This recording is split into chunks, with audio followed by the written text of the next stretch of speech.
only seen with and by the mind, and therefore the mind has to be prepared and cultivated for the vision. That's what this is. The mind is cultivated through beauty. Through beauty, the experience of beauty. On the physical, all the way up. And the entire pursuit has one goal. This entire thing must be done only for the sake of which, only for beauty, that for the sake of which this entire journey is taken, for vision.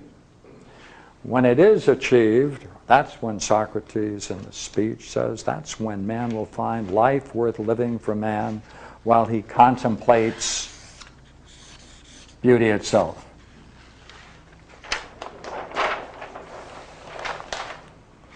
In that contemplation, mind, intellect, that alone can see it.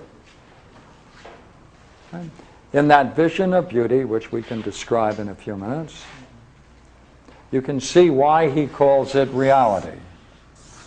Perhaps one of the biggest problems in today's world of philosophy and metaphysics is this word, being.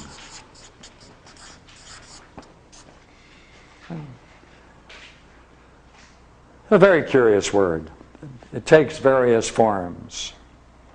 But what he touches is the nature of reality. That's being. Being is then experienced as pure beauty, the perfection of beauty. That's different than modern European thought and how they use this word being. This is Platonic. It's not German. It's not European.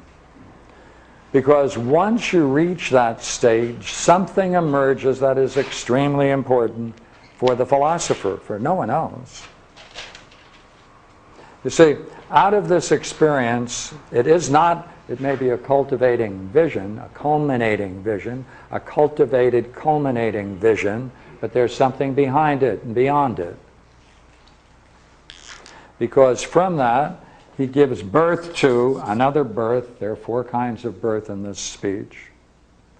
He gives birth to real excellence, sometimes called virtue. He gives birth to real excellence, and it must then be brought up. It must be nurtured and developed. So, let's see, if it were an ultimate experience or the final state for man, then you don't have to do anything more with it. It should be the end. This is not.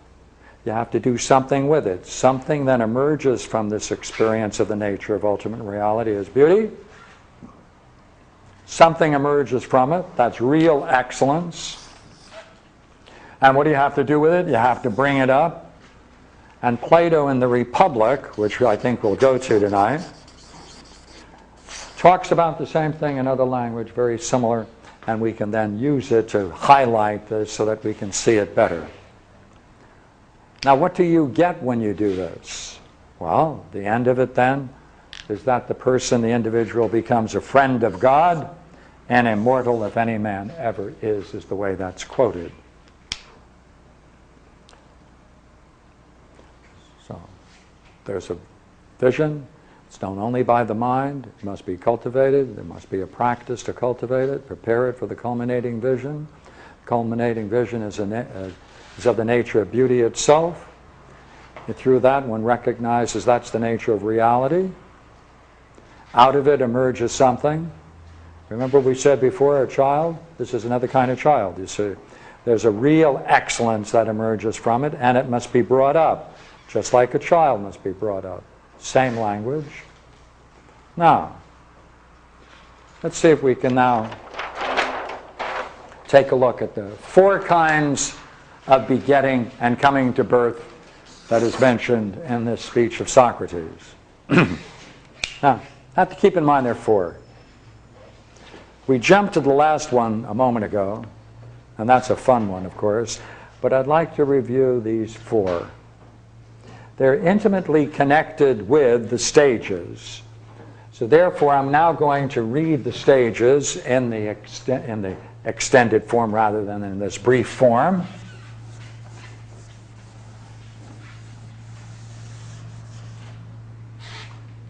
And highlight when he uses this wonderful term, begetting. Four kinds of begetting. All right. It starts on a physical plane.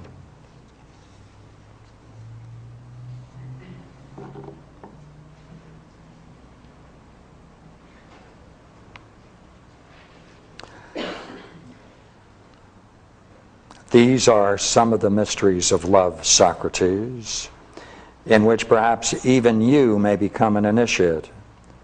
But as far as the higher revelations which initiation leads to if one approaches in the right way, I do not know if you could ever become an adept. At least I will instruct you. And no pains will be lacking. You try to follow if you can. It is necessary that one who approaches in the right way should begin his business young and approach beautiful bodies. First, if his leader leads aright, he should love one body and there beget beautiful speech, first begetting. Then he should take notice that the beauty in one body is akin to the beauty in another body. You must draw something from your experiences. And if we must pursue beauty in essence, it is great folly not to believe that the beauty in all such bodies is one and the same. When he's learnt this, he must become the lover of all beautiful bodies and relax the intense passion for one, thinking lightly of it and believing it to be a small thing. Next, he must believe beauty in souls to be more precious than beauty in the body, so that if anyone is decent in soul, even if it has little bloom, it should be enough for him to love and care for and to beget and to seek such talks as will make young people better. Second kind of begetting. That he may, moreover, be compelled to contemplate the beauty in our pursuits and customs. Right? So that's the second kind. Right? That's the second kind. And as a consequence, then he must be compelled, right? Compelled to contemplate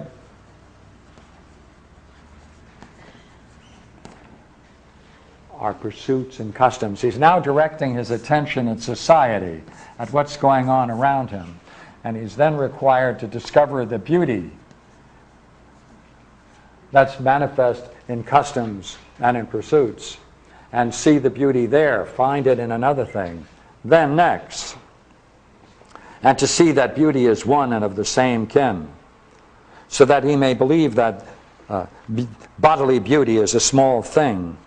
Next, he must be led from practice to knowledge, that he may see again the beauty in different kinds of knowledge. All right? Again, what is it? He has to see the beauty in different kinds of knowledge. We don't want our student merely to learn things. They have to demonstrate they can see the beauty in whatever it is they think they know. Right? A much more interesting test. Right? What have you studied? Can you tell me the beauty you've discovered in mathematics and history and language? That's what's required. You have to discover the beauty in whatever it is you're using your mind for and at.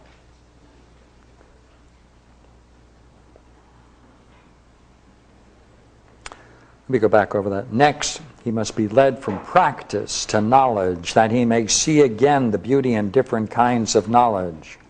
And directing his gaze from now on towards beauty as a whole, he may no longer dwell upon one like a servant, content with the beauty of one boy or one human being or one pursuit, and so be slavish and petty. But he should turn to the great ocean of beauty, and in contemplation of it, give birth to many beautiful and magnificent speeches and thoughts in the abundance of philosophy. There we have the third. Very interesting kind. Third kind of beginning. Out of all of this experience of beauty on all of these levels, especially the pursuits and customs of his people and the different kinds of learnings, the different kinds of knowledge and discovery,